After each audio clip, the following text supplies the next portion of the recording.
كباريك إليك تتميس وفي الأفراح حساسي حبيس ومن سعدي নাহমাদুহু ওয়া নুসাল্লি আলা রাসূলিহিল কারীম আম্মা বা'দ। প্রিয় ভাই, জীবনসাথী নির্বাচন অত্যন্ত গুরুত্বপূর্ণ একটি কাজ। একজন নেককার মেয়ে একজন যুবকের জন্য সবচেয়ে মূল্যবান উপহার। একজন পবিত্র স্ত্রী আপনার জীবনকে সৌভাগ্য ও কল্যাণে ভরে দেবে। তাই নেককার মেয়েকে জীবনসাথী হিসেবে পাওয়ার জন্য আল্লাহর কাছে বেশি বেশি দোয়া করা চাই। সাহিহ মুসলিমে এসেছে, রাসূল সাল্লাল্লাহু আলাইহি ওয়াসাল্লাম ইরশাদ করেন, আদ-দুনিয়া মাতা' ওয়া খায়রু মাতা'আদ দুনিয়া আল মারআতুস সালিহা। দুনিয়ার সব কিছুই উপভোগের উপকরণ, আর দুনিয়ার সর্বোত্তম উপভোগ্য উপকরণ হলো পুণ্যবতী স্ত্রী। প্রিয় ভাই, আপনি এমন একজন জীবনসাথী নির্বাচন করছেন যে সুখে দুঃখে আপনার সঙ্গে থাকবে, মৃত্যু পর্যন্ত আপনার সান্নিধ্যে থাকবে। সে আপনার সন্তানদের মা হবে, আপনার বংশের আমানতদার হবে। তাই স্ত্রী হিসেবে আপনি কাকে বাছাই করবেন, এটি অত্যন্ত স্পর্শকাতর একটি বিষয়।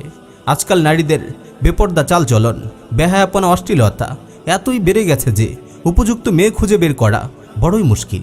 শিক্ষা প্রতিষ্ঠানগুলোর কথা ভাবতেই বুক শিউরে ওঠে। মেয়ে নির্বাচনের ব্যাপারে রাসূল সাল্লাল্লাহু আলাইহি ওয়াসাল্লামই আমাদের আদর্শ।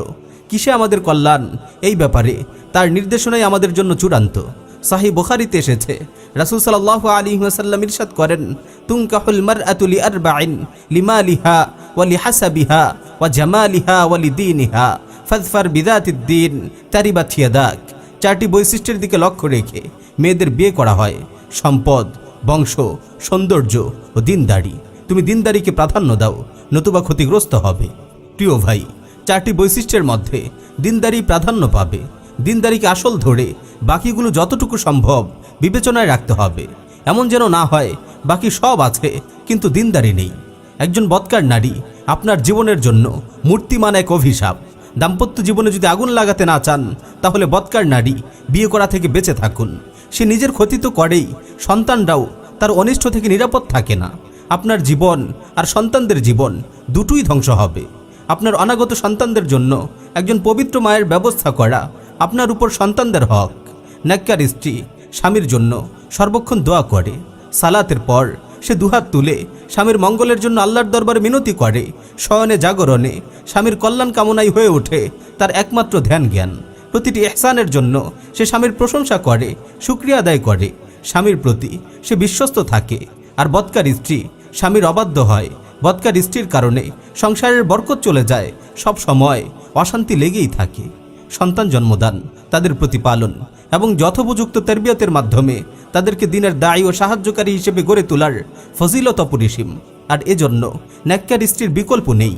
সুনানে আবু দাউদে হাসান সনদে বর্ণিত হয়েছে, রাসূল সাল্লাল্লাহু আলাইহি ওয়াসাল্লাম বলেন, তাযাওয়াজুল ওয়াদুদাল ওয়ালুদ ফাইন্নী মুকাসিরুম বিকুমুল উমাম। তোমরা অধিক সন্তান জন্মদানকারী প্রেমময় নারীদের বিয়ে করো, কেননা কিয়ামতের দিন তোমাদের সংখ্যাধিক্য নিয়ে আমি অন্যান্য জাতির সাথে গর্ব করব। নেককার স্ত্রী সর্বদা স্বামীর পাশে থাকে।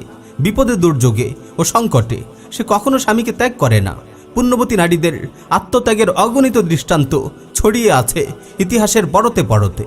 প্রিয় ভাই, নেককার স্ত্রী স্বামীকে আল্লাহর বন্দেগীতে সাহায্য করে। ফলে দয়াময় প্রভুর আনুগত্য তার জন্য অনেক সহজ হয়ে ওঠে। ইবাদতে আপনার প্রিয়তমাই হবে আপনার একান্ত সহযোগী। এর চেয়ে খুশির কথা আর কি হতে পারে? অনেক যুবক তো এমন আছে যারা নেককার স্ত্রীর হাত ধরেই দিনের পথে ফিরে এসেছে। আল্লাহ তাআলা সকল মুসলিম ভাইকে জীবনসাথী হিসেবে নেককার মেয়ে মিলিয়ে দিন। সবার জীবনকে সুখ, শান্তি ও সমৃদ্ধিতে ভরে দিন। আমিন ইয়া রাব্বাল আলামিন।